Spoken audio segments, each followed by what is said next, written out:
never slow up, no I don't take shit. I got no love for the fakeness. If you wanna play tough and wanna hate this, I'll always show up.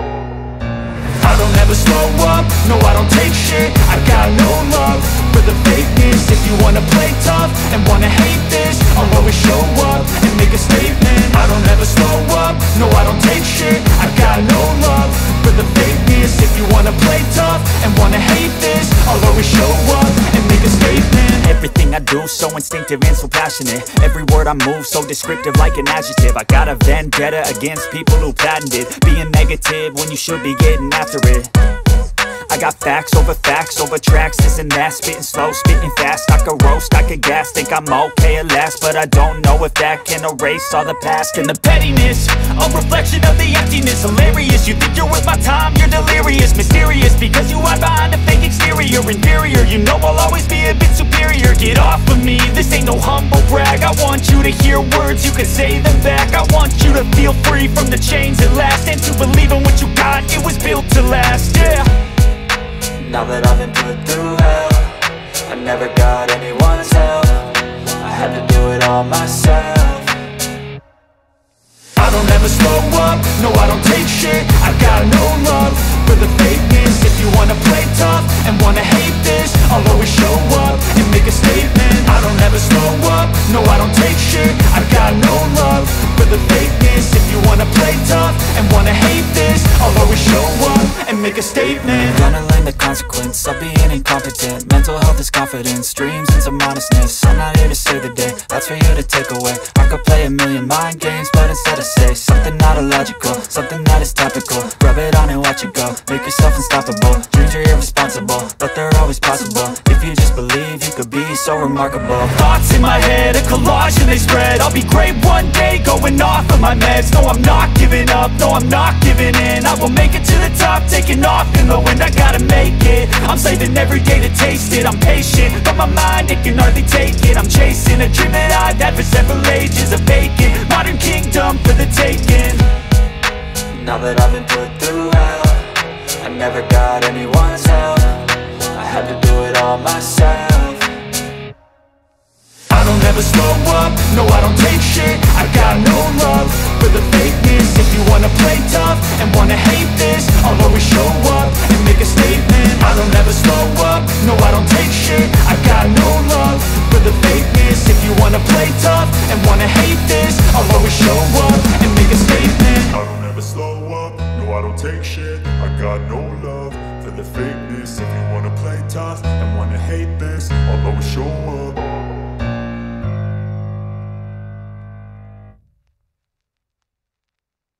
সমাজের চোখে একটু কেমন জানি খারাপ চোখে দেখা হয়, but সুযোগ পেলে আমরা চেষ্টা করি ভালো কিছু করার, এবং ভালো কিছু আসবে এই কামনা করি সবসময়। এবং যে বাস ধর্মঘটের ব্যাপারটা, এটা আসলে আমাদের সামাজিক যোগাযোগ ব্যবস্থা এক ধরনের হয়ে আছে এমন ভাবে যে বাসের উপর কেন্দ্র করে আছে, নাহলে যারা প্রাইভেট কার, নিজস্ব ব্যক্তি মালিকানা গাড়িগুলোর উপরে বেশি চাপ পড়ে।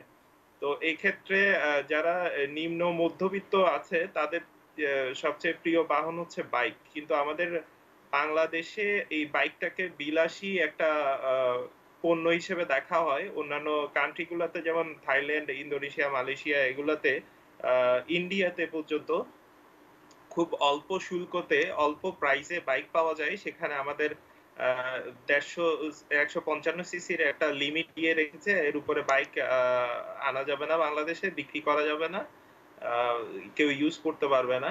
কিন্তু এই 155 সিসির নিচে যেসব বাইক আছে এগুলাকে বিলাসী পণ্য হিসেবে প্রায় 153% পর্যন্ত ট্যাক্স আরোপ করে মানুষের ক্রয় সীমার বাইরে রাখা হয়েছে। আমি এই বিষয়টা একটু কথা বলবো। আমি একটু চট করে একটু আমাদের সবসময় যেমন করি যে আজকের অনলাইন পত্রিকাগুলো কি কি নিউজগুলো আছে সেটা দেখে আমি আলোচনায় আসছি, তাহলে মনে আলোচনাটা একটু কীভাবে পরিপূর্ণ হবে। আমি আজকের অনলাইন পত্রিকাগুলো যদি পড়ি, প্রথমেই আছে bdnews24.com। তাদের শিরোনাম হচ্ছে ভুটানে বাণিজ্য বাড়ানোর পথ করলেন প্রধানমন্ত্রী। প্রধানমন্ত্রী শেখ হাসিনা 4 দিনের সফরে ভুটান গেছেন, সেটি নিউজ আছে। সিটিং সার্ভিস পর্যালোচনার নির্দেশনা কাদেরের, সেতুমন্ত্রী এই সিটিং সার্ভিস পর্যালোচনার নির্দেশনা দিয়েছেন যে আসলে সিটিং সার্ভিস থাকবে কি থাকবে না, সম্ভবত বুধবারে একটি সিদ্ধান্ত নেওয়া হবে। যুক্তরাজ্যে আগাম ভোট চান টেরিজা মে, সেটি আছে। হাত চোখ বাধা অবস্থায় কেটেছে 4.5 মাস, মেহেদি, এটি একটা আছে। এবং চট্টগ্রামে পুলিশের সঙ্গে সংঘর্ষে ছাত্রলীগ, এরকম একটি খবর আছে। সমকাল, দৈনিক সমকালের অনলাইন ভার্সনে যেটি আছে, বিতর্ক এড়াতেই রোড ম্যাপ প্রণয়নের সময় নিচ্ছে ইসি, সেটি একটি খবর। বাংলাদেশ ভুটান 5 চুক্তি ও এমওইউ, অর্থাৎ প্রধানমন্ত্রী শেখ হাসিনা ভুটানে গেছেন, সেটি একটি 5টা চুক্তি হবে, এমওইউ হবে। যাত্রী জিম্মি করে বৈধতা নিচ্ছে সিটিং সার্ভিস, এই যেটা নিয়ে আলোচনা করছিলাম, এটি আজকে মনে হয় টক অফ দ্য টাউন, এবং কয়েকদিন ধরেই এটি নিয়ে আলোচনা হচ্ছে। এবং বেশ কয়েকজন গণমাধ্যম কর্মী এই ভাড়া বেশি নেওয়া বা ভাড়া নেওয়া এর মধ্যে তারা মারধরের শিকার হয়েছেন এই শ্রমিকদের। এটা নিয়ে আমরা আজকে আমাদের অনুষ্ঠানে আলোচনা হয়েছে, আমাদের নিউজ আর এক্সট্রাতে আলোচনা হয়েছে, পলিটিক্স প্লাস আলোচনা হয়েছে, এটি নিয়ে বেশ আলোচনা হচ্ছে। বাসে চড়ে বাসায় ফিরলেন সৈয়দ আশরাফ, এটি একটি আলোচনা আছে। নিখোঁজ 4 তরুণের একজন ফিরছেন, এটি দৈনিক প্রথম আলোর অনলাইন সংস্করণের শিরোনাম। আমরা একটু আলোচনা যাই। আমি একটু সুবিশান আপনার কাছ থেকে ছোট্ট করে একটু শুনবো যে bikeBD.com, আমরা যেটি নিয়ে আলোচনা করছি, আপনি ফাউন্ডার, তার bikeBD.comটা আসলে কি, ছোট্ট করে যদি আমাকে একটু জানান। bikeBD.com আমরা শুরু করি আসলে বাংলাদেশের বাইকারদের জন্য বাইক এবং বাইকিং সম্পর্কিত সকল তথ্য যাতে একটা সাইট থেকে পাওয়া যায়, এই উদ্দেশ্য নিয়ে আমরা শুরু করি। একটা বাইকার বাইক কেনার শুরু থেকে অর্থাৎ একদম শেষ পর্যন্ত যত রকম নিউজ তার দরকার, যত রকম তথ্য তার দরকার, সবই তথ্য এই bikeBD.com এ পাবেন।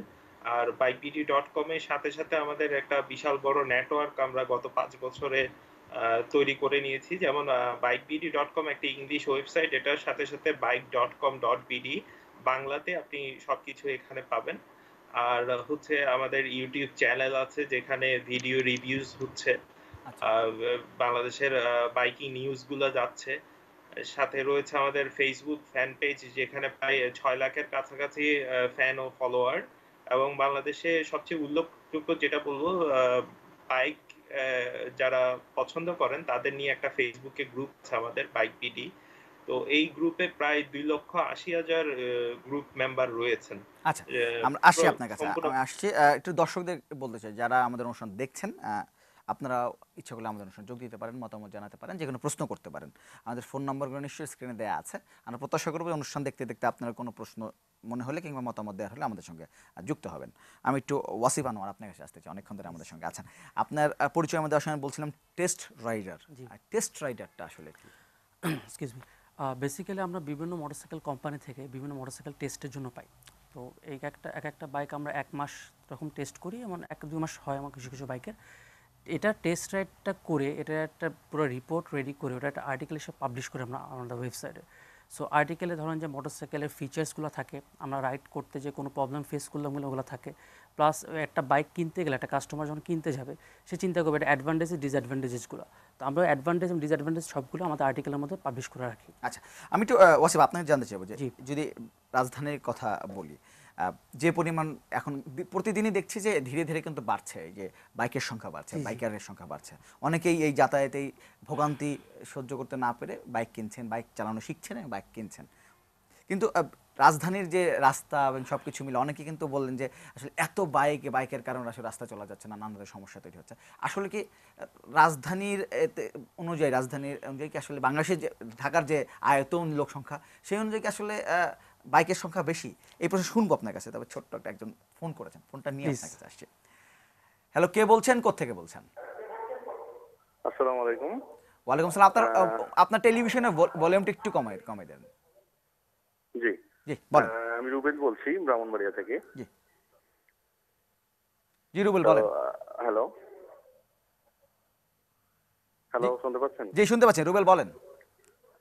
হ্যাঁ, আমি বলতে চাচ্ছিলাম এটাই যে আমরা বাংলাদেশি যারা মধ্যবিত্ত শ্রেণীর যারা আছি, আমরা যারা মূলত খুব বাইক পছন্দ করি, তো আমাদের সাধ্যের মধ্যে নাই যে বাইকগুলো আমাদের সাধ্যের মধ্যে আছে, কিন্তু বাইকের যে লিমিট আমাদের দেশে 150 থেকে 155 সিসি পর্যন্ত লিমিট দেয়া আছে। তো আমাদের পাশের দেশে পার্শ্ববর্তী যে ইন্ডিয়াতে তারা হাই সিসি লিমিটেড বাইকগুলো ইউজ করতেছে, যেমন 200 সিসি, 220, 250, 300। এবং আমাদের দেশের বাইকের যে দাম, ইন্ডিয়াতে একটা 80,000 70,000 রুপির বাইক আমাদের 2 লক্ষ 2.5 লক্ষ টাকা দিয়ে কিনতে হয় ট্যাক্সের কারণে। তো আমাদের সরকার যদি এই এই জিনিসগুলোতে একটু নজর দিত, তাহলে হয়তো বা আমরা যারা বাইক প্রেমী তারা খুব অল্প টাকার মধ্যে বাইক নিতে পারতাম।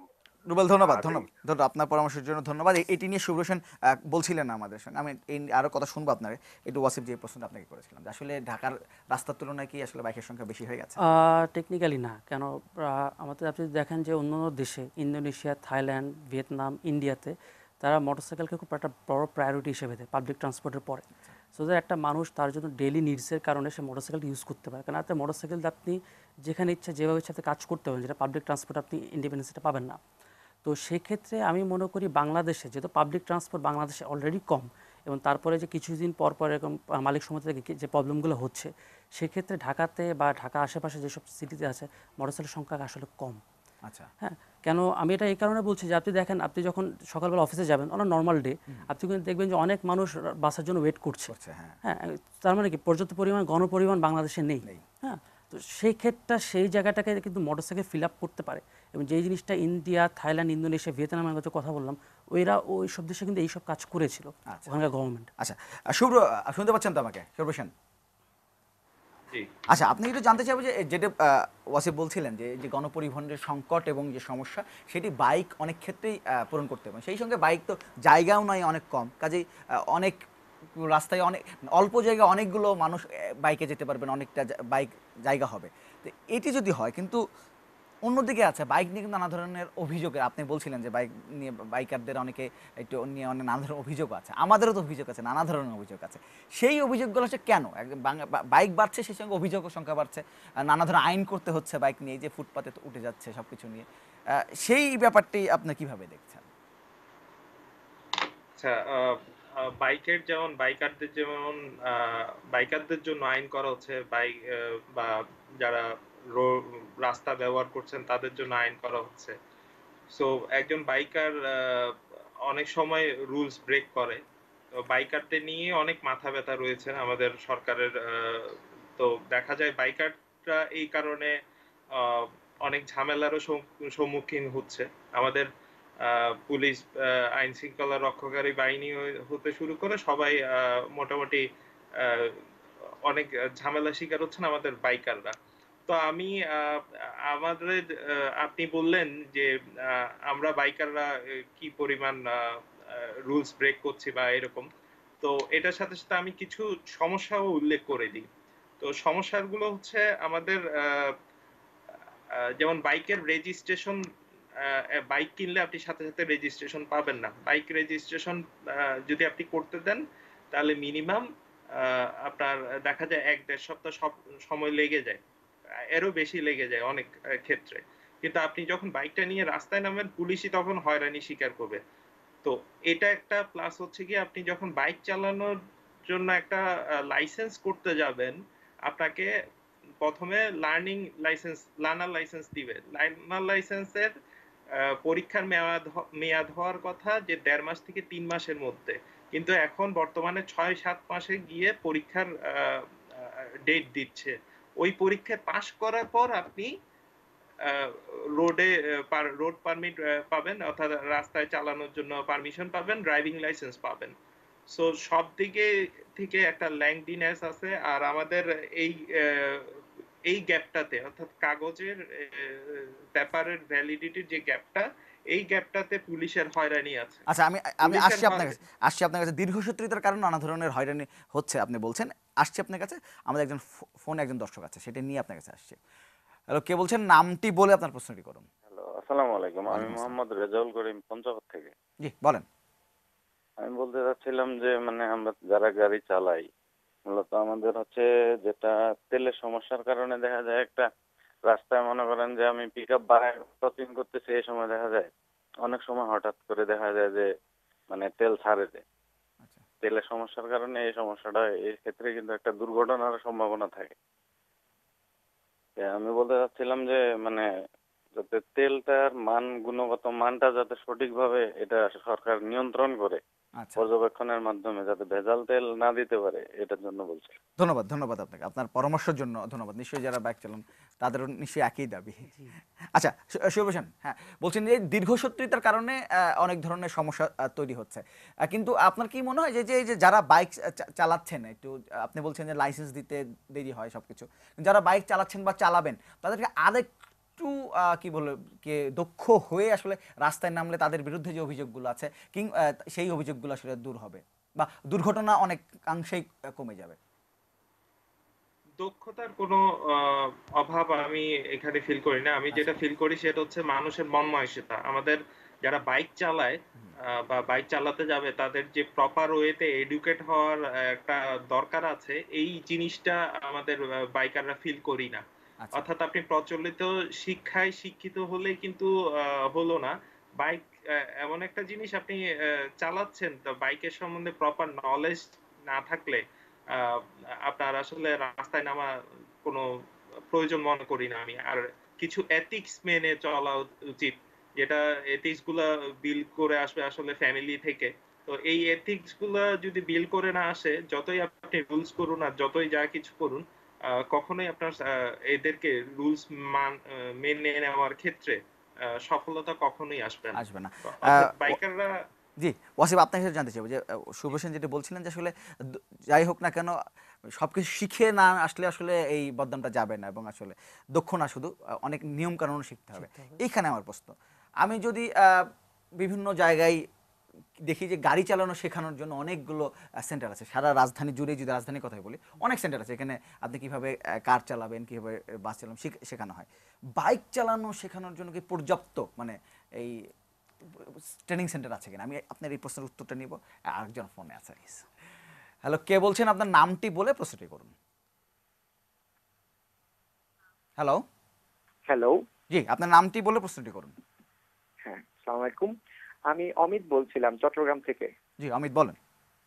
আচ্ছা, আমি প্রথমে ধন্যবাদ জানাতে চাই এটি নিউজকে আমাদের বাইকারদেরকে নিয়ে একটি সুন্দর একটি প্রোগ্রাম আয়োজন করার জন্য, এবং সেই সাথে বাইক বিলটিকে অনেক ধন্যবাদ। আমি তাদের একজন মেম্বার, অনেকদিন ধরে তাদেরকে ফলো করি। আচ্ছা। প্রসঙ্গে চলে আসি, তো যেটা বলতে চাচ্ছিলাম সেটা হচ্ছে আমরা যারা অনেকদিন ধরে বাইক চালাচ্ছি বা যারা আমাদের একটা প্যাশন হিসেবে দেখি, তো এটা আসলে খুবই দেখতে খারাপ লাগে যখন আমাদের হয়তো বা সাধ্যের মধ্যে থাকা সত্ত্বেও আমরা যেসব বাইক চালাতে পারি না, আমাদের সরকার যেসব বিধিনিষেধের কারণে চালাতে পারি না।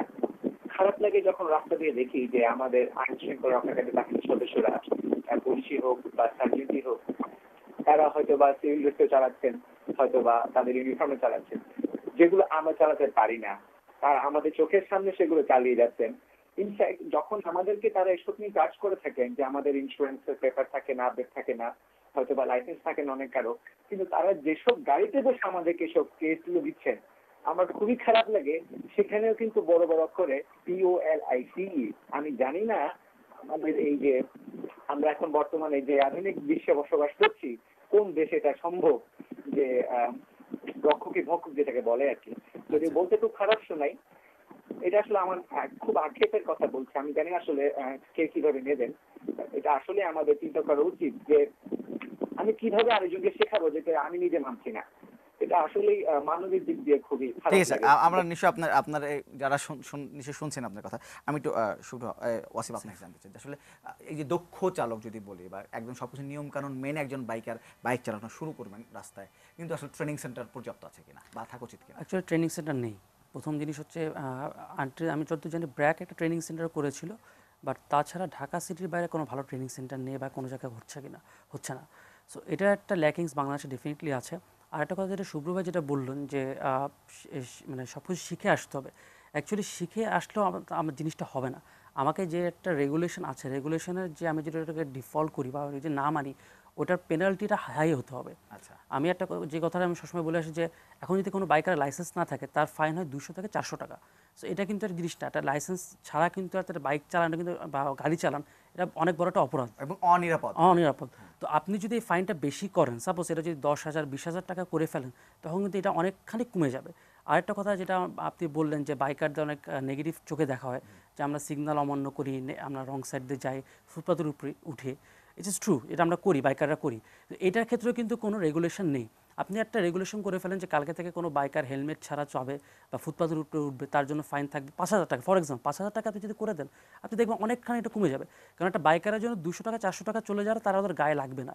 বা আপনি যখন 5,000 টাকার ফাইন ইমপ্লিমেন্ট করবেন তার উপরে, তার কাছে কিন্তু অনেক একটা বড় বিষয় হয়ে যাবে, তখন সে ওই চান্সটা নিবে না যে আমি এই রুলসটা ব্রেক করবো। আচ্ছা, মানে বর্তমান এই মুহূর্তে রাজধানীতে কি বলবো যে পাবলিক ট্রান্সপোর্টের যে সমস্যা তৈরি হয়েছে, তাতে মনে হচ্ছে যে যদি বেশিরভাগ মানুষের বাইক থাকতো বা নিজে একটা ট্রান্সপোর্ট থাকতো, তাহলে কি বলবো যে এই যে গাড়ি না থেকে যদি বাইক হতো, বাইকে চলাচল করতো, তাহলে রাস্তায় গাড়ির সংখ্যা যেমন অনেক বেশি কি নেওয়া যেত, যানজট কম হতো, এবং সেই সঙ্গে এই ঝামেলার থেকে অনেকে মুক্তি পেত, ইকোনমির জন্য বেটার হতো। ইকোনমির জন্য। আমরা এই বিষয়ে আরেকটু কথা বলবো, তবে তার আগে ছোট্ট একটা বিরতি নিতে হচ্ছে। দর্শক, ছোট্ট একটা বিরতির পর নিশ্চয়ই আবার দেখা হচ্ছে।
ডেফিনেটলি বাইকাররা জোরে চালাচ্ছেন, স্পিডটা কন্ট্রোল করা যাচ্ছে, কিন্তু বানানোর সাথে সাথে যদি এটা কালার আপ করে দেওয়া যায় বা সাথে সাথে যেটা মার্কিং দেওয়া যায়, এটা কিন্তু বাইকারদের জন্য অনেক অ্যাডভান্টেজ হবে।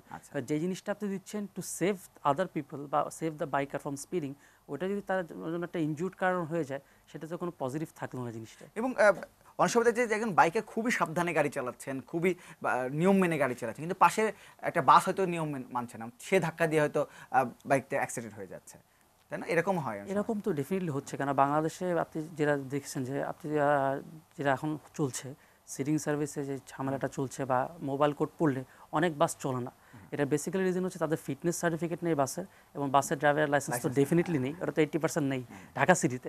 সো এটা একটা ডেফিনেট একটা রিজন। কারণ আপনি যদি একটা রাইডার বা ড্রাইভারকে যদি ঠিক করে শিক্ষিত করতে না পারেন যে কোনটা করা উচিত, কীভাবে সিগন্যাল মানা উচিত, তাহলে তো সে রাস্তাতে সেটা ইমপ্লিমেন্ট করবে না। আচ্ছা, সো এটা খুব ইম্পর্টেন্ট যে একটা রাইডারকে বা বাইকারকে বা ড্রাইভারকে এডুকেটেড করা ফার্স্ট থেকেই। সুব্রসেন, আপনাকে জানতে চাই, অনেকে ফোন করছিলেন, তারা বলছিলেন যে আপনি যে কথা প্রথম দিকে বলছিলেন যে এই যে 150 সিসির উপরে বাংলাদেশে বাইক আমদানি করা যায় না, এবং এটা নিয়ে অনেকে দুঃখ প্রকাশ করছিলেন, ক্ষোভ প্রকাশ করছিলেন। আসলে এই কারণটা কি? আসলে বেশি সিসি গাড়ি আমদানি করলে কি সুবিধা হবে, এবং এই যে আমদানি ট্যাক্সটা একটু বেশি, এই কারণেই এই যে যারা বাইকার বা বাইক চালাতে ভালোবাসেন তাদের কি সমস্যাগুলো হচ্ছে? আচ্ছা, বাইক ডেফিনেটলি একটা শখের জিনিস, একটা বাইকার সবসময় চাইবে শখ মেটাতে। গভর্নমেন্ট যেটা করছে 155 সিসির নিচে বাংলাদেশে পারমিশন দিচ্ছে, 155-এর উপরে পারমিশন দিচ্ছে না। তো সেই ক্ষেত্রে যেটা হচ্ছে তাদের অজুহাত বেশিরভাগ সময় আমরা যেটা লোকমুখে শুনে থাকি সেটা হচ্ছে পুলিশ পারমিশন না পাওয়ার কারণে 155 সিসির উপরে পারমিশন দিচ্ছে না। তো পুলিশ পারমিশনটা কি? পারমিশন হচ্ছে ক্লিয়ারেন্সটা হচ্ছে একজন বাইকার যদি কেউ ছিনতাই করে, হায়ার সিসির বাইক থাকলে সে ওই কোনো আইন শৃঙ্খলা বিরোধী কাজ করলে সেখান থেকে খুব দ্রুত চলে যাবে, পালিয়ে যাবে। তো এখন যেটা হচ্ছে আমাদের 155 সিসির যেসব বাইক আছে, অনেক স্পোর্টস বাইক আছে, গত এক বছরে 5-6টা আপনার স্পোর্টস বাইক লঞ্চ হয়েছে বাংলাদেশে। এই স্পোর্টস বাইক গুলোর সাথে কি আমাদের বাংলাদেশের পুলিশের যেসব বাইক আছে এগুলো কি পাল্লা দিয়ে পারবে? এটা তো কোনো যুক্তি হয় না যে আমার অন দ্য স্পট থেকে অপরাধী পালিয়ে যাবে, যার কারণে আমি 155 সিসি লিমিট দিব না। আপনারা 155 সিসি বেশি লিমিট দেন, ওটাকে একটা ট্যাক্স স্ট্রাকচার করে এমন ভাবে দেন যার শখ হবে সে হাই প্রাইসে ওই 200 সিসি বা 300 সিসির বাইকগুলো কিনে নিবে। আর যার ক্ষমতা নাই, আপনার সক্ষমতা নেই, সে 155 সিসি নিচের বাইকগুলো কিনলো। বা আমাদের এখানে আমি আপনার থেকে একটু সময় নিয়ে কিছু পয়েন্ট উল্লেখ করতে চাই। আমাদের বাইকারদের কিছু কথাবার্তা আমি আজকে ফেসবুক থেকে সবার থেকে একটা মন্তব্য চেয়েছিলাম, তাদের কি কি দাবি আছে বা সরকারের কাছে, যেহেতু একটা ন্যাশনাল মিডিয়া, আমি সরকারের কাছে আকুল আবেদন জানাতে চাই কয়েকটা পয়েন্ট নিয়ে। সেটা হচ্ছে বাইকের দাম কমানো, এটা হচ্ছে আমাদের ফার্স্ট একটা দাবি। আমাদের দেশে যেখানে 153% ভ্যাট ট্যাক্স দেওয়া লাগছে, সেখানে পাশের দেশ ভারতে 75,000 রুপির বাইক কিনতে পাচ্ছে। সোফার সেই বাজাজ পালসার 75,000 রুপি দিয়ে কিনছে, আপনার কনভার্ট করলে বাংলাদেশে 90,000 টাকা হয়, সেখানে বাংলাদেশে আমরা কিনছি প্রায় 2 লাখ টাকা দিয়ে। আপনার 1,25,000 রুপির স্পোর্টস বাইক ইন্ডিয়াতে বাংলাদেশে কনভার্ট করলে আপনার সর্বসাকুল্য 1,60,000 থেকে 70,000 টাকা হয়। আমরা এই স্পোর্টস বাইক কিনছি 5 লাখ টাকা দিয়ে। এটা তো একটা আমাদের বাইকারদের উপর একটা জুলুম হয়ে গেল। কারণ হচ্ছে যে বাইকারদেরকে মানুষ মনে করছে এটা যে শখের বিলাসী পণ্য হিসেবে কাউন্ট করছে, কিন্তু এটাকে বেসিক নিডস এর মধ্যে নিয়ে আসছে না। যে 100 সিসির বা 125 সিসির কমিউটার বাইক গুলো মানুষ কিন্তু শখে ইউজ করছে না, তার নিত্য প্রয়োজনীয় কাজে ইউজ করছে, যার কারণে আমরা এই বাইকগুলো খুব হাই প্রাইসে কিনতে হচ্ছে। তো গভর্নমেন্ট নতুন ভ্যাট নতুন স্ট্রাকচার নিয়ে আসছে, যে প্রগ্রেসিভ ম্যানুফ্যাকচারিং এবং নীতিমালা এবং অন্য বিষয়গুলো নিয়ে আসছে। আশা করি আমরা 2018 সালের ভিতরে বাংলাদেশের বাইকগুলো কমে আসবে। আমরা চাই 1 থেকে 1.5 লাখ টাকার ভিতরে বাংলাদেশের বাইকগুলোর প্রাইস কমে আসুক। সেকেন্ড যেটা হচ্ছে পুলিশের হয়রানি, কোনো সমস্যা থাকলে বা কোনো কিছু হলে বা অযথা আমাদের বাইকারদেরকে রাস্তাঘাটে হয়রানি করা হচ্ছে। হ্যাঁ, আমরা মানি বাইকারদের দ্বারা অনেক আইন বিরোধী কাজ হয় বা অনেক সমস্যা হয়, কিন্তু আপনি গণহারে নিশ্চয়ই বাইকারদেরকে দোষ চাপিয়ে বাইকারদেরকে হয়রানি করতে পারেন না। ইভেন কি পুলিশের উপর এমন প্রেসার থাকে আজকে আপনার এতটা কেস হয়তোবা জমা দেওয়া লাগবে। আমি আপনার আবার আসছি, একজন দর্শক আছেন, দর্শকের ফোনটা নিয়ে আমি আবার আপনার কাছে আসছি। হ্যালো, কে বলছেন, কোত্থেকে বলছেন? আসসালামু আলাইকুম, আরিফুল হক নয়ন বলছিলাম ফেনী থেকে। জি আরিফ বলেন। জি, আমি আমার কথা ছিল শুভ্র ভাইয়ের কাছে এবং আপনার মাধ্যমে সবাইকে জানিয়ে দেওয়া। জি বলেন। সেটা হলো আমাদের প্রথম সমস্যা হলো সিসি লিমিট, যেটা ভাই বললো। তারপরে আসেন আপনার মালিকানা পরিবর্তন নিয়ে আমাদের যে ঝামেলাটা হয় আর কি। মালিকানা পরিবর্তন করলে বিআরটিতে অনেক ঝামেলা পড়তে হয়। আর আমাদের প্রিমিয়াম কোয়ালিটি বাইকগুলোর জন্য আমরা ইন্ডিয়ার দিকে তাকায় থাকতে হয়। আমরা চাচ্ছি জাপান থেকে শুরু করে অন্যান্য যে দেশগুলো থেকে প্রিমিয়াম কোয়ালিটির স্পোর্টস বাইকগুলো আসে সেগুলো শুল্ক কমাই দেশে নিয়ে আসার জন্য। আর সবচেয়ে বড় কথা, প্রত্যেকটা জেলায় প্রত্যেকটা বিভাগে বাইকিং গ্রুপের অভাব নাই। এইসব গ্রুপগুলা যাচাই বাছাইয়ের মাধ্যমে এগুলো করা উচিত। এসব গ্রুপের আড়ালে বিভিন্ন রকমের অপরাধ কার্যক্রম চলে এবং সবগুলা গ্রুপের কথা আমি বলছি কিছু কিছু, এবং এগুলার জন্যই আপনার বিভিন্ন রকমের সমস্যা হয় এবং ভালো যারা বাইক চালাচ্ছে বা ট্রাভেলার আছে, এগুলো ধন্যবাদ এদের জন্য ধন্যবাদ, এগুলা বুঝতে ভালো পেরেছি, traveler বুঝতে পেরেছি, ধন্যবাদ ধন্যবাদ। শুভশ্যাম, যদি ছোট করে দাবিগুলো বলেন, ব্যাখ্যা না গিয়ে দাবিগুলো যদি বলেন তাহলে সুবিধা হয় আমাদের জন্য। ঠিক আছে, বিআরটি এর দুর্নীতি আমি এটা নিয়ে বলতে চাই। আমাদের ড্রাইভিং লাইসেন্স বা রেজিস্ট্রেশন যেটাই করতে যাই, একজন বাইকার অনেক প্রবলেম ফেস করেন। তো বিআরটি এর এই দুর্নীতির দিকে লক্ষ্য রাখা উচিত। প্লাস হচ্ছে আমি সিসি লিমিট নিয়ে বলতে চাই। সিসি লিমিট একটু বাড়ানো উচিত। বাংলাদেশে 155 সিসি আছে, এর থেকে বাড়িয়ে হয়তো 200 বা 220 সিসি লিমিটে যাওয়া যেতে পারে। আচ্ছা, আরেকটা হচ্ছে একটা প্রোগ্রাম করা যেতে পারে। আমাদের পার্শ্ববর্তী দেশ ভারতে এটা অ্যাপ্লাই করা হচ্ছে ইদানিং। সেটা হচ্ছে no helmet no petrol. Petrol পাম্পগুলোতে আপনি এমন আইন করা দরকার, হেলমেট ছাড়া কাউকে পেট্রোল দেওয়া হবে না। অলরেডি খুলনার কিছু বাইকারের সাথে কথা হচ্ছে। খুলনার একটা খুলনা অ্যাডভেঞ্চার রাইডার্স নামে একটা গ্রুপ আছে, তাদের মাধ্যমে আমরা খুলনাতে একটা প্রোগ্রাম করার চেষ্টা করব, তাদের উদ্যোগেই খুলনার স্থানীয় বাইকারদেরকে নিয়ে, যে কোনো পেট্রোল পাম্পে কেউ যদি কোনো বাইকার যায় তাহলে তাকে হেলমেট ছাড়া অবস্থায় থাকলে তাকে কোনো পেট্রোল দেওয়া হবে না। ধন্যবাদ এবং ধন্যবাদ। এই বুঝতে আমি একটু ওয়াসিফ আপনার কাছে আসতে চাই। শুভেচ্ছন যেটি বলছিলেন যে লাস্টে যে পয়েন্টটি বলছেন নিরাপত্তার সাথে জড়িত, নিরাপদ বাইকিং এর সাথে জড়িত। আমি আপনাকে জানতে চাইবো যে আসলে এই নিরাপদ বাইকিং এর জন্য এই যে নো হেলমেট নো পেট্রোল এটি তো একটা আছেই, আর কি কি করা যেতে পারে? প্রথমত যেটা করতে হবে, যেটা আইন শৃঙ্খলা বাহিনীকে, তাদেরকে জিনিসটা নিয়ে অ্যাক্টিভ হতে হবে। শুরুতে যে কথা বললো যে আমাদেরকে হ্যারাসমেন্ট করে, তারা ডেফিনেটলি একটা বাইকার যদি ভুল করে তার ডেফিনেটলি তাকে পেনাল্টি দেওয়া উচিত। আমি যে কথাটা বললাম যে পেনাল্টি ফাইনটা যদি বেশি হয়, আজকে হেলমেটে আপনি নাই, আপনি 300 টাকা পেনাল্টি দিচ্ছে, মেক দ্যাট পেনাল্টি হায়ার। আপনি 5,000 টাকা ফাইন করে 10,000 টাকা ফাইন করে ফেলেন, তাহলে আপনি দেখবেন যে কয়জন মানুষ বাইক নিয়ে হেলমেট নিয়ে বের হচ্ছে। কারণ একটা হেলমেট, একটা ভালো একটা হেলমেটের দাম থাকে 2 থেকে 3,000 টাকা মিনিমাম, যদি আমি তো বলি ঢাকা সিটিতে চালানোর জন্য। তো তার কাছে তখন চিন্তা করবে যে আমি 3,000 টাকা 5,000 টাকা হেলমেট কিনি, আদার দেন যে আমি প্রতি সপ্তাহে 10,000 টাকার ফাইন না খাই। আরেকটা জিনিস হচ্ছে যেটা আমাদের যেটা বাংলাদেশের শুরুভাবে যেটা বললো, আপনি যেটা বললেন যে ট্রাফিক আইন আমরা মানি না, এই কথাটা আমি বারবার বলছি যে ট্রাফিক আইনের রেগুলেশনটা আরও ডিফিকাল্ট করুক, পেনাল্টিটা আর হাই করুক। কারণ আমাদের বাংলাদেশের সমস্যা হয়ে গেছে কি, আমাদের পেনাল্টিটা এতই কম, টাকার পরিমাণ পেনাল্টি এত কম যে আমাদেরকে ওটা গায়ে লাগে না। যখনই পেনাল্টির অ্যামাউন্টটা হাই হয়ে যাবে তখন তার জিনিসটা গায়ে চলে আসবে না, ঠিক আছে এখন আমাদের কাছে একটা পেনাল্টিটা টাকাটা বেশি দিতে হচ্ছে, তাহলে করবো। আর আরেকটা ক্ষেত্রে যেটা শুভ্র ভাই বললো যে সিসি লিমিট বাড়ানো এবং ট্যাক্সেশনের ব্যাপারে, জাস্ট একটা এক্সাম্পল দিই, বাংলাদেশে একটা পালসার বাইক যেটা বাংলাদেশে 150 সিসির মধ্যে মোস্ট সোল্ড, এটা ইন্ডিয়াতে দিল্লিতে প্রাইস 75,000 রুপি, বাংলাদেশে আমরা এটা কিনছি 1,80,000 টাকা করে। সো এই ট্যাক্সেশন যদি কমিয়ে ফেলে যায়, এখন আমরা সিকিউরিটিতে ট্যাক্স দিচ্ছি 128%, আর প্রোগ্রেসিভ ম্যানুফ্যাকচারিং যে দিচ্ছি 96%। 96%-এর বদলে যদি 50% ট্যাক্স দিতে পারি আমরা, ডেফিনেটলি গভর্নমেন্টকে ট্যাক্স নিবেই, সেই ইম্পোর্টের উপরে ডেফিনেটলি ট্যাক্স নেবে। 50% ট্যাক্সে যদি চলে আসে, তখন একটা বাজাজ পালসারের দাম 1,20,000 থেকে 1,30,000 চলে যাবে, এবং একটা 80cc মোটরসাইকেল যেটা 70,000 টাকা দাম, সেটা 40,000, 50,000, ম্যাক্সিমাম 60,000 টাকা চলে যাবে। হ্যাঁ, তখন কিন্তু অনেক মানুষ এটা কিনতে যাবে। তখন উনিও চিন্তা করবে, একটা স্টুডেন্ট, যে আমি এখানে সকালে ভার্সিটিতে যে বাসে না আছে, হ্যাসেলটা না আছে, আমি বাইকে করে যাই, তাহলে আমার মতো স্বাধীন মতো আমি আমাদের যেতে পারবো, স্বাধীন মতো আমার মতো আসতে পারবো। আচ্ছা, শুভ্রসেন, আপনি জানতে চাই, আপনি বারবারই বলছিলেন যে বাইক এখন আসলে আর সেই বিলাসী পণ্য নয়, হ্যাঁ, সেটি এখন প্রয়োজনীয়তা দিকে গেছে, এবং এটি দিন যত যাচ্ছে জনপ্রিয়তা বাড়ছে, অনেক বেশি প্রয়োজনীয় হয়ে উঠছে বর্তমানে, বিশেষ করে রাজধানীতে রাস্তার যে অবস্থা, গণপরিবহনের যে অবস্থা, সামনে তো এই পরিবহন নিয়ে নতুন আইন আসছে, সব কিছু আসছে। আপনি যেহেতু এই সাথে জড়িত আছেন, আপনার কি কোনো পরামর্শ আছে যে এই যারা বাইক চালাবেন তাদের জন্য কী ধরনের আইন বা কী ধরনের রুলস বা রেগুলেশন থাকা উচিত এই নতুন আইনে? ওয়াসিফ যেমন বলছিল, নতুন আইন বা আমাদের যে সামনে আইন ইমপ্লিমেন্ট করা হচ্ছে, সেটা হচ্ছে যে হাই পেনাল্টি যাতে করা হয়।